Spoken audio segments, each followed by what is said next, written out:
Therefore, for today's class, we're going to look into what I call towards establishment of viable machine learning-based research collaborative groups, a simple guide. So we just want to present in a few minutes, inshallah. So some of the guidelines that I thought might be beneficial to us, and there's always room for innovation and modification. So there's nothing really fixed. So that's why we're gonna have at least maybe this week break from usual paper demo that we do demonstrate real life applications that have been developed. So today we are going to look into a couple of what I call very simple guidelines that we need to look into as we try to make the different groupings that are made to be beneficial as much as possible to each and one of us. So we are all aware that we have groups already posted by the admin, and also new groups are actually still welcome. So as the topic reads, towards establishment of viable machine learning-based research collaborative groups, a simple guide. So before we move on to that, we remind ourselves about what I call the contextualizing machine learning within the AI big picture and relevant emerging disciplines.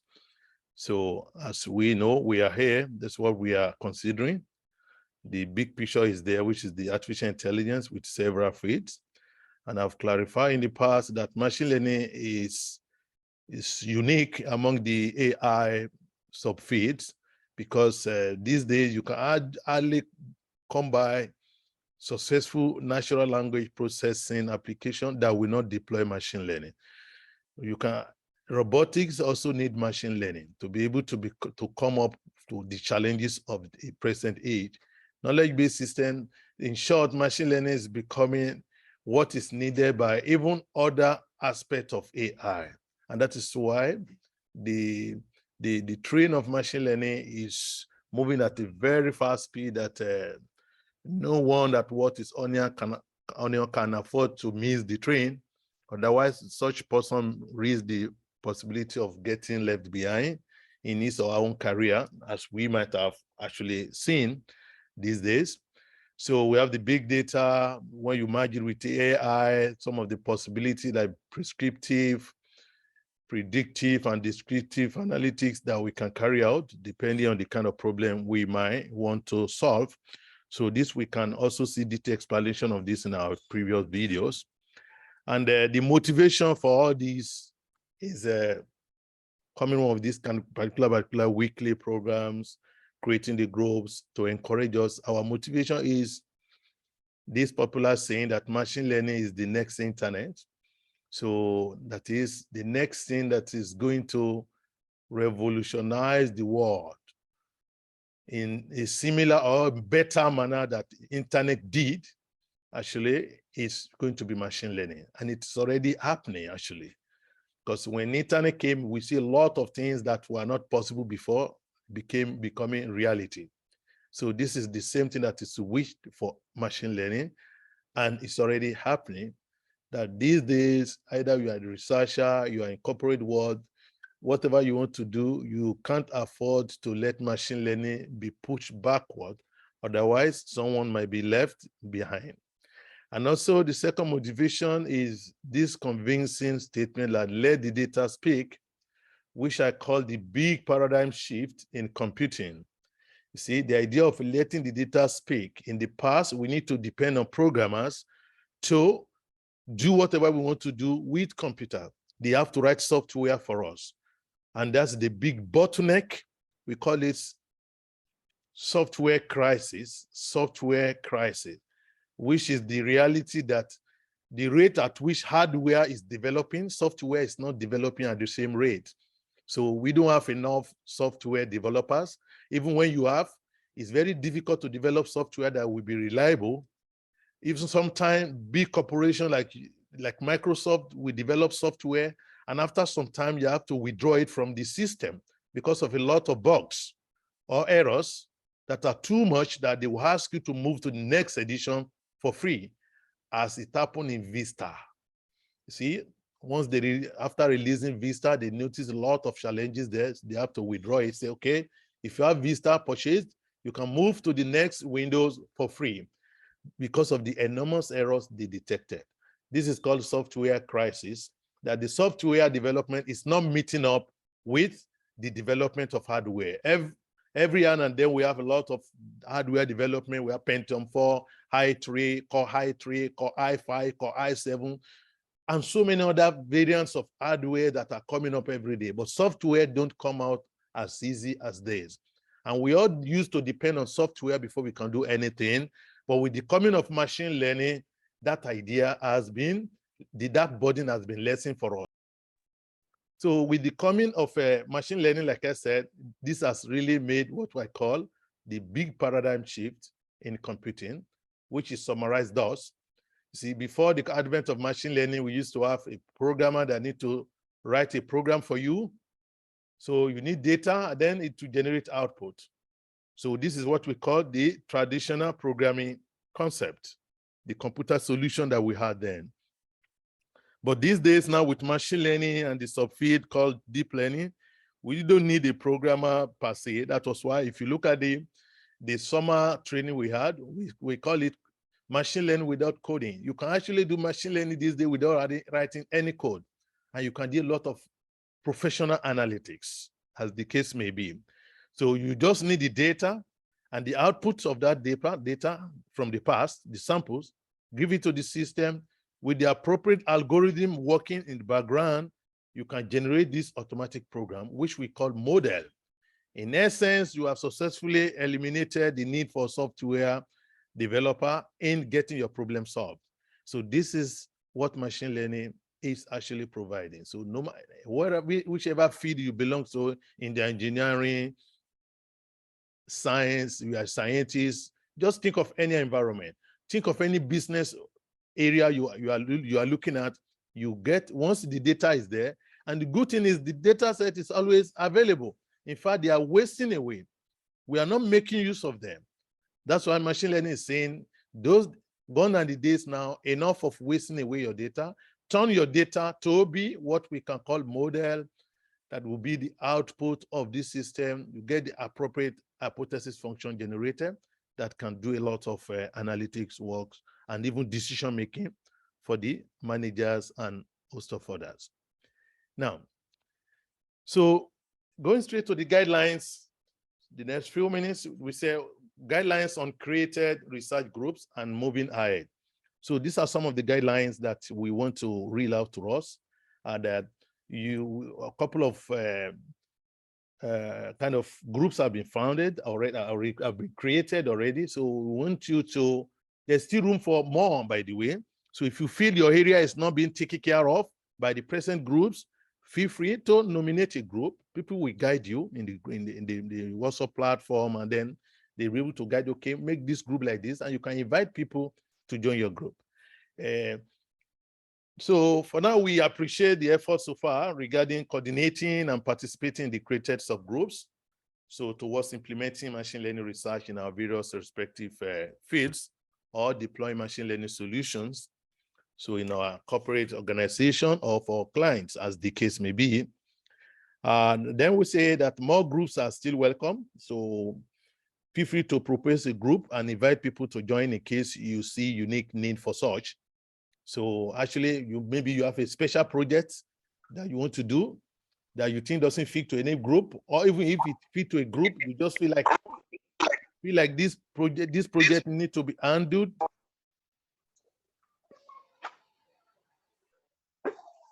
You feel that this project needs to be handled especially by a set of people. You can just post it there that you need so number of people to join a particular project that is ongoing.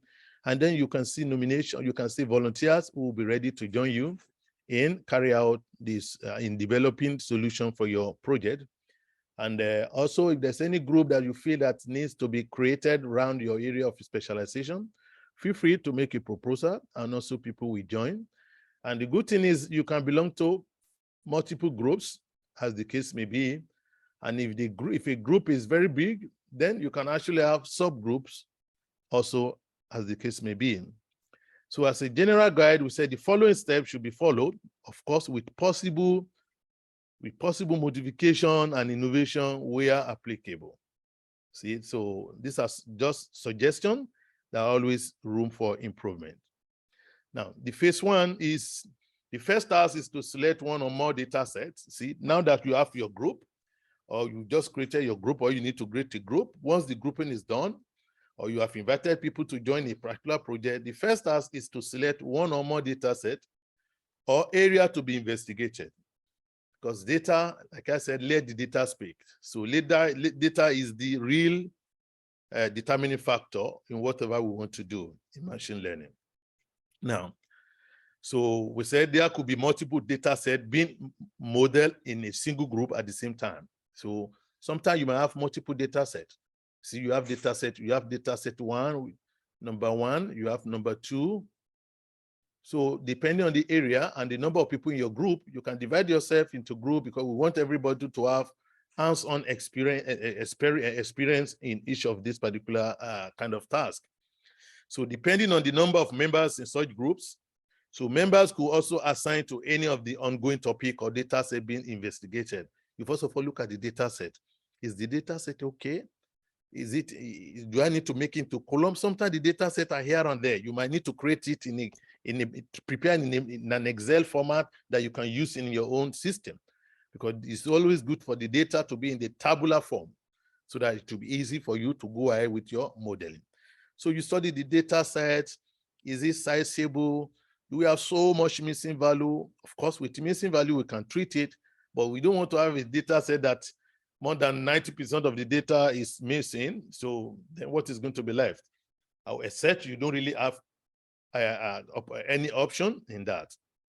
Now, once we have the data that is being investigated, we also know that another we can do here, you might need to gather your own data. Don't always look out. Of course, we provided link to several data sets. There are lots of free data out there. And the fact that it's free doesn't mean that they are worthless. No, there are very, very good data out there. And you can do a lot of excellent work with them. However, you might also think of gathering your data from literature.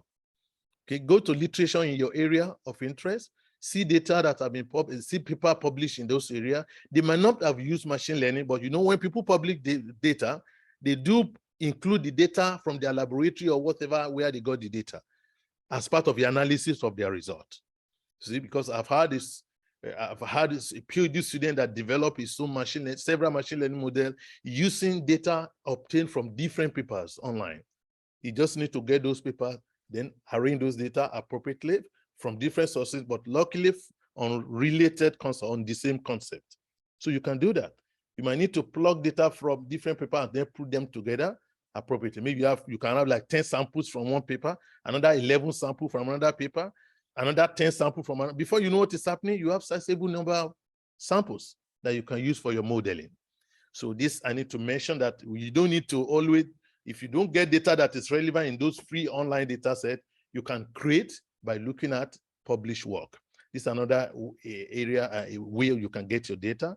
And you might also need to gather your own data from afresh.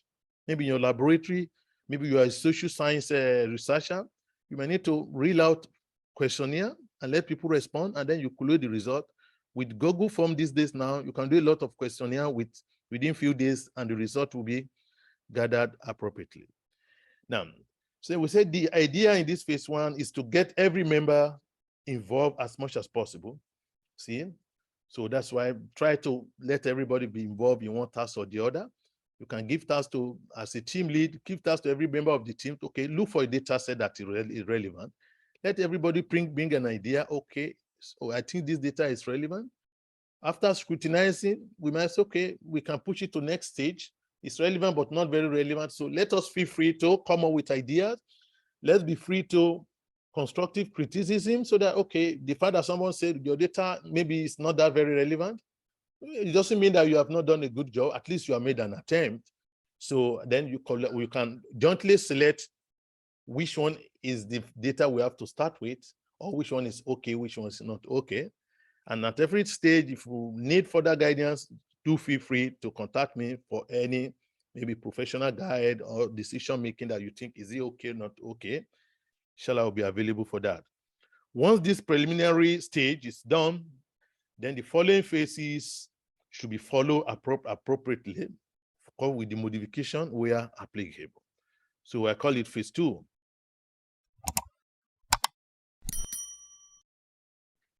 In this phase 2, there we have to have the problem formulation through topic or data set selection, plus quick literature review in order to establish the gaps and the need to proceed with such topic or data set. See, this is very important. The moment you get your data set, you agree on this data set, then you, or topic that you want to investigate based on the data set you have gotten, then you need to do quick literature review. I call it quick. This is not the detailed form. You need to quickly see what has been done. Maybe everything has been exhausted already. So why are you going to go ahead with such a topic or with such data set? The fact that data set is interesting to you by looking at it, it doesn't mean it's what someone already worked on it, achieving 100% accuracy. Of course, you can try to say, okay, there are ways you can try to look into gap identification. Okay, someone already achieved 100%, but using how many features? Maybe there's a work where they did it with 25 features and they got maybe 99% accuracy. You can still work there. You might want to investigate the effect of feature selection, in which case you want to try to bring down the feature to like as least as maybe 5 features. If 5 features can get 99% for you, even 98%, a little bit lesser than previous one, that is a huge contribution. You see, that is a huge achievement. You see, from 25 features to 5 features, and you are getting almost the same accuracy. You see, this is another way you can actually create gap around the problem you are trying to solve. You try to look at it, what has been done. See, is it kind of efficient? Asking somebody to gather 25 features is not easy. Either in medical or any fields, it's too much. If you can bring it down, that could be area you are going to look into. But then you find out that someone already also worked on that particular feature selection and they have achieved very, very minimal with maybe even 3 features. You got the best result. So at some point in time, your quick literature survey might indicate that, hey, there's no need for you to continue with this data. Enough of work has been done there. There are a lot of data set that no one has ever worked with. Even the person who worked with it just did very initial publication there, and they don't have time again to continue. You see? So having a data set where someone used like a 35 features and they achieve 95%. From accuracy point of view, you still we always want to go to 100. The number of features also is high. You might also want to look at the feature selection aspect of it and so many other area or gaps identification that could be carried out. So by the time you have in this phase, you have to do the quick literature review will establish the gaps that are available. Maybe the method used is the one that is not good. Maybe you need to improve about the methods. Maybe you need to even come up with ensemble techniques that can combine different machine learning algorithms to get better results. So this decision needs to be made after this, what I call quick review of literature. Now, then at this phase, once this is done, then you have to take the decision to proceed. That is, if the outcome of phase 2 successfully established the need to proceed with the topic, see, or the data set modeling, then you proceed to phase 3 below, which we are going to show shortly. Otherwise, you go back to phase 2 and repeat the process for selecting another topic or data set option. If you cannot convince yourself that there's need to proceed with this particular data set or this topic, because the quick literature survey indicated that no, not much can be done. It's almost a dry land. Every possibility has almost been exhausted there. Then, except maybe you might need to come up with a new data set. Because this is another thing you need to know in machine learning. Somebody work on a particular data set in an area. If you can get your own new data set in the same area, irrespective of what they have done, your work is considered a new work in that area. Because The principle of let the data speak means that you cannot guarantee that your data is going to achieve the same result they have achieved, especially if the geographical location or the samples are coming from totally different participants. Even in medical, you can't guarantee that the data from one country is going to perform like data from another country, because they are subjected to these different environmental factors, eating habit, sleeping habit, and so many things, factors that can affect the physiology and the makeup of patients and individuals. So now let's say that we decide that, okay, this data is good, we need to move ahead. Then we move to phase 3. So this phase 3 is made up of several subphases, substeps. Yeah. So we have the step 1, which is where you're going to introduce the write-up. See? So we say once you successfully reach this phase, then proceed with the following steps. Step 1, introduction, write-up, and abstract later. You can quickly pick up introduction to, because you need literature survey quickly to be able to establish what I call what to do, why you want to do it, and how you want to do it. See, what you want to do is clear to you. The why, from 2 points of view, why is it necessary, the importance or the advantage. And then the second why, I say why is divided into 2, the why from the literature survey, the gap, which we must have established in the phase 2 before you proceed to phase 3. So the why is divided into the 2 types, the importance and the advantages, and also the gap identified. And then how you want to solve the problem, the techniques you want to use, and the why of how, why are you using that techniques. On this one, I will refer to our detailed videos on how to write machine learning paper. We already discussed this in detail. So this is just a summary and a kind of a reminder for us. Now we can refer to that video to have a detailed description of what you need to include in your introduction, in your abstract, as the case may be. Then step 2, you carry out the detailed literature survey or background theory that are important for the topic or data set modeling under consideration. So step 2 is you have to carry out detailed literature review. You have done quick one to establish if you need to proceed. Now this is the detailed one where you are going to look into several works in that area that you need to also, which is going to be part of your report later. Step 3, select the appropriate choice of machine learning algorithms to be used and present the description in a unique format. Yes, of course, more on this later. Also, we have already discussed this in our earlier videos on how to write machine learning report. Now, so you have to look at the choice of your machine learning algorithms. Of course, we have stated, I always start with simple. Start with simple to the complex, because so we don't want to miss anything. If a simple algorithm can do something for us, you don't need to proceed. You don't need to go to complicated ones, because you might end up missing the solution appropriately. Because it's like using a big hammer to kill a fly. Sometimes the fly will run away and you will break your table. You see, so that's why we need to avoid that. So we have to start with simple machine learning algorithm and then change it, try it, other simple one before you start going to complicated one. And finally, you might have to look at ensemble, which is at the larger picture. Then step 4, description of the data set and the statistical analysis of the data set. We have been discussing this repeatedly. You have to describe the data set and the statistical analysis of it. Step 5, description of experimental setup, detailing how the experiment will be carried out or has been carried out. If you can include a flow chart where applicable, it will be very nice, so people can easily visualize the procedures you are taking in your experiment. Because one of the ways to convince your reviewer is that your experiment must be clear and be easier, it can be easily reproduced. So if the procedure you have taken is not clear to people, then that could be a very big negative.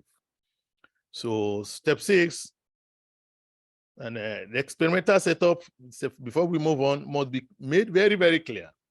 Things that assumptions you made must be provided there. How did you divide your data? So you cannot imagine anyone having a report about machine learning experiment without telling us how you partition your data. Is it 70-30 or you use cross validation? This is very, very important. And other assumptions you might have made. Step C is optimization of parameters of the selected algorithms. I do see this mistake from people. They just get 92% accuracy, 85% accuracy, and they start writing reports. And they, okay, did you do optimization for the parameter? Did you search for the parameter to get the best value? They say no, because the result is good. I said, no, you are not being fair to the algorithms. You cannot claim that one algorithm A is better than B by just using the default parameters. No, it's not correct. One algorithm might be good for that data for default parameter. The other one might need you to search before you actually conclude that it's not good. So in order for us to be fair to the algorithm we are using, we need to do the parameter optimization, hyperparameter optimization. You need to search for the best values of those hyperparameters that will give us the best result for every algorithm. Otherwise, the experiment will be considered not valid, or your comparison will not be valid because you are saying A is better than B unjustifiably, because you have not subjected the two of them to let the data speak. As we say, let the data speak. The data should be able to guide them to select the best parameter for themselves.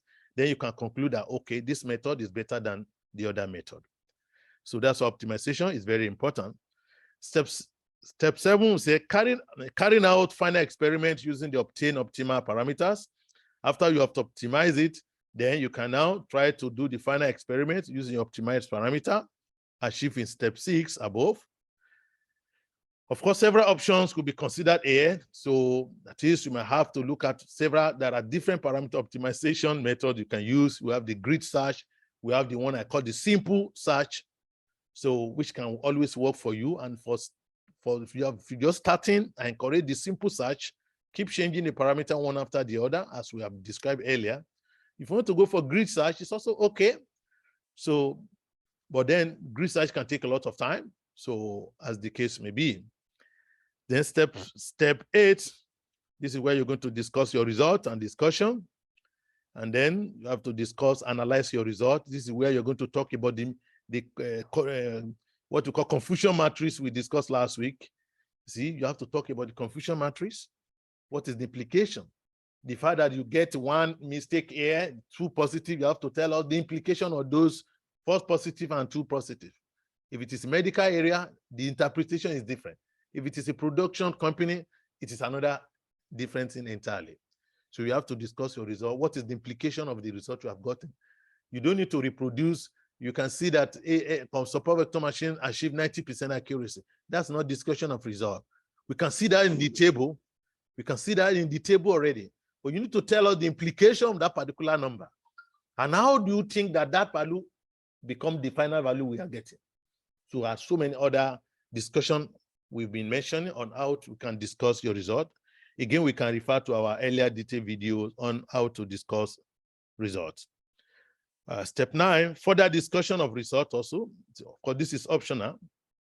But this is necessary if there was earlier work that utilized the same data set as you. If someone already carried out a research work using the same data set like the one you are using, then you need to have further discussion. So in this case, you must compare your work with the earlier results appropriately. You have to put them side by side. If they use cross-validation, then you have to use cross-validation for you to have valid comparison.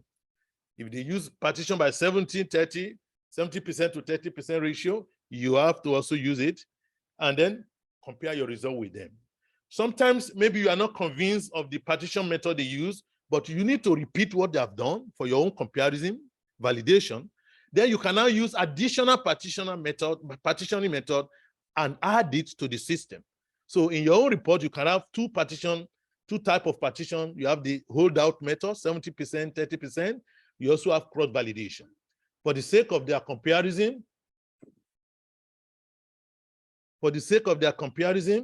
so you need to use what has been used earlier.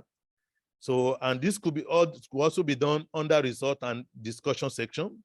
That is, this further discussion, that is comparing with earlier work, could also be included under the result and discussion, which is step 8. But however, to make it more organized, I do recommend that we separate them into different sections.